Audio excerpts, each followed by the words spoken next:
ओशो आश्रम सोनीपत में ओशो के संबोधि दिवस के अवसर पर एक भव्य उत्सव का आयोजन किया जा रहा है। यह दिन ओशो के जीवन का ऐतिहासिक क्षण है, जब 21 मार्च 1953 को जब वे मात्र 21 वर्ष के थे, जबलपुर के भंवर ताल उद्यान में मौल श्री वृक्ष के नीचे उन्हें आत्मज्ञान की अनुभूति हुई। इस दिव्य घटना को श्रद्धा और आनंद के साथ याद करते हुए आश्रम में विशेष ध्यान सत्र, प्रवचन और संगीत संध्या का आयोजन किया जाएगा। कार्यक्रम का विवरण सुबह 7 बजे से रात्रि 9 बजे तक ओशो की विशेष ध्यान विधियां सिखाई जाएंगी। इसमें सबसे प्रमुख है डायनामिक मेडिटेशन, नटराज ध्यान, कीर्तन ध्यान, विपस्सना ध्यान, गौरीशंकर ध्यान और शाम को ओशो मिलन संध्या में संगीत कार्यक्रम का आयोजन होगा, जिसमें सैकड़ों साधक साधिकाएं भाग लेंगे। ध्यान के बाद ओशो के उन खास प्रवचनों का श्रवण किया जाएगा जिसमें उन्होंने आत्मज्ञान के अनुभव और ध्यान के महत्व को साझा किया है। यहाँ प्रति सप्ताह चलने वाले ध्यान शिविर में प्रश्नोत्तर, सत्संग और संन्यास दीक्षा समारोह में कई जिज्ञासुगण नव संन्यास लेकर ओशो के जीवन दर्शन को अपनाने का संकल्प लेते हैं। आश्रम प्रमुख का संदेश ओशो के अनुज डॉक्टर स्वामी शैलेंद्र सरस्वती ने कहा कि ओशो का ज्ञानोदय दिवस हमें याद दिलाता है कि हर व्यक्ति में वही संभावनाएं मौजूद हैं जो उन्हें परम आनंद और मुक्ति तक ले जा सकती हैं। ध्यान, प्रेम और साक्षी भाव के माध्यम से हम भी उस परम शांति का अनुभव कर सकते हैं। सैकड़ों लोग आएंगे। ओशो का संबोधि दिवस, इसमें ओशो के संबोधि से संबंधित प्रवचन सुनाए जाएंगे और उनकी विभिन्न ध्यान विधियां कराई जाएंगी, जिनमें से कुछ मुख्य नाम मैं ले रहा हूं। पहला है डायनेमिक मेडिटेशन, जो सुबह 7 बजे से शुरू होगा, सक्रिय ध्यान हिंदी में से कहते हैं। इसके बाद नाश्ते के उपरांत नटराज ध्यान, नाद ब्रह्म ध्यान और विपस्सना ध्यान होंगे और शाम को 7 बजे ओशो मिलन संध्या, जिसमें कीर्तन होगा, संगीत होगा और उत्सव होगा। तो सुबह 7 बजे से रात्रि 9 बजे तक यह कार्यक्रम चलेगा।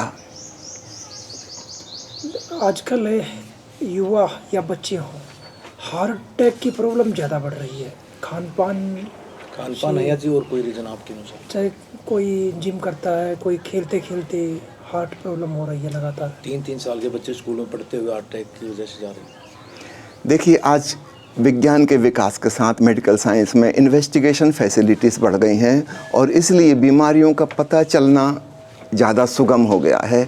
पुराने ज़माने में भी यही तकलीफ़ें होती थी, लेकिन हमें पता नहीं होता था कि किस वजह से मृत्यु हो गई। मैं स्वयं एक डॉक्टर हूँ, तो पहले अनडायग्नोस्ड केस हो जाते थे। हम कहते थे अचानक किसी की मृत्यु हो गई, लेकिन हमें कारण नहीं पता होता था। आज हमें कारण पता चल जाते हैं। तो एक तथ्य तो ये है। दूसरी बात यह है कि जैसे जैसे मानसिक तनाव और स्ट्रेस बढ़ रहा है, यहाँ तक कि युवा बच्चों पर भी, इसकी वजह से ब्लड प्रेशर की बीमारी, जो कि पहले 35-40 साल की उम्र में होती थी, अब वो काफ़ी यंग एज में होने लगी। ठीक इसी प्रकार हृदय की बहुत सी बीमारियां जो वृद्धावस्था में होती थीं, अब युवावस्था में ही होने लगी हैं। इसकी वजह है सामाजिक दबाव, पढ़ाई का बहुत ज़्यादा प्रेशर, इससे मानसिक तनाव उत्पन्न होता है और उससे हृदय भी प्रभावित होता है। इससे बचने का क्या उपाय है? देखिए, अगर कारण समझ में आ गया तो बचने का उपाय भी बहुत आसान है। विशेषकर पेरेंट्स को और टीचर्स को बच्चों को फोर्स नहीं करना चाहिए ज़बरदस्ती पढ़ने के लिए।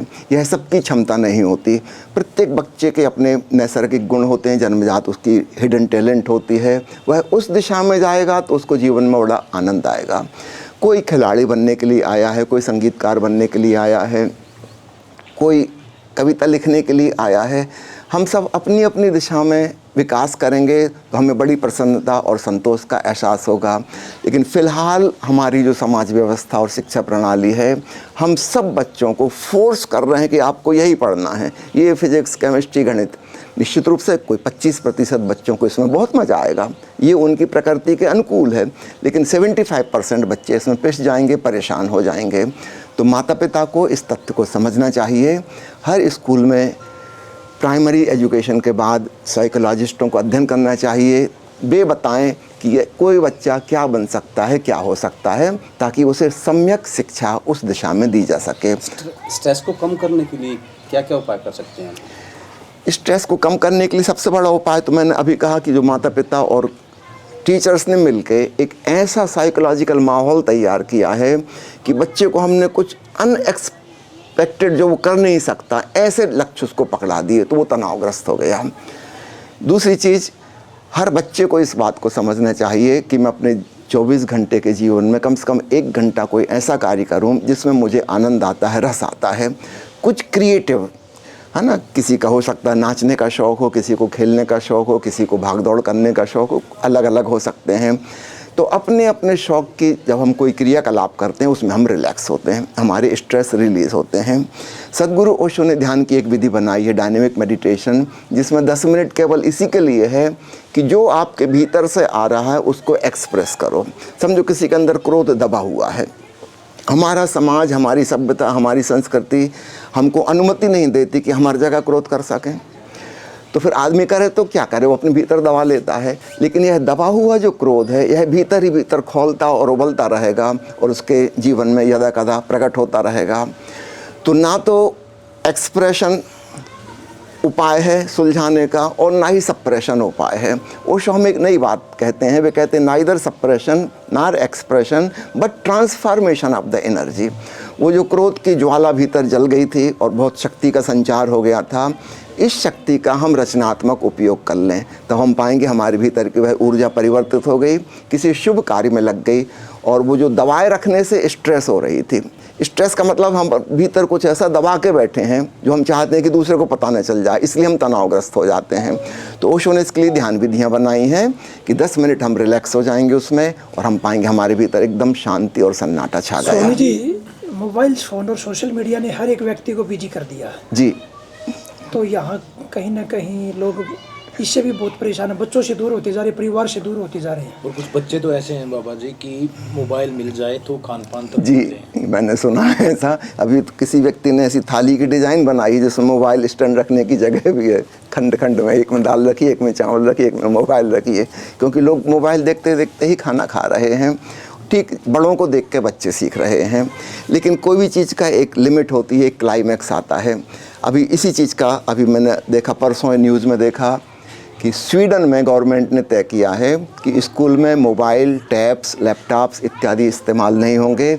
वापस से कापी, किताब, पेंसिल, पेन उस पर वापस आ गए हैं और सरकार ने कानून बना दिया है कि 16 वर्ष के पहले तक कोई भी डिजिटल जो इंस्ट्रूमेंट्स आ गए हैं नए नए, इनका उपयोग ही नहीं कर सकते। क्या भारत में भी ऐसा करना चाहिए? बिल्कुल करना चाहिए, क्योंकि हम देख रहे हैं कि हमारे देखते देखते चीज़ें हाथ से बाहर जा रही हैं।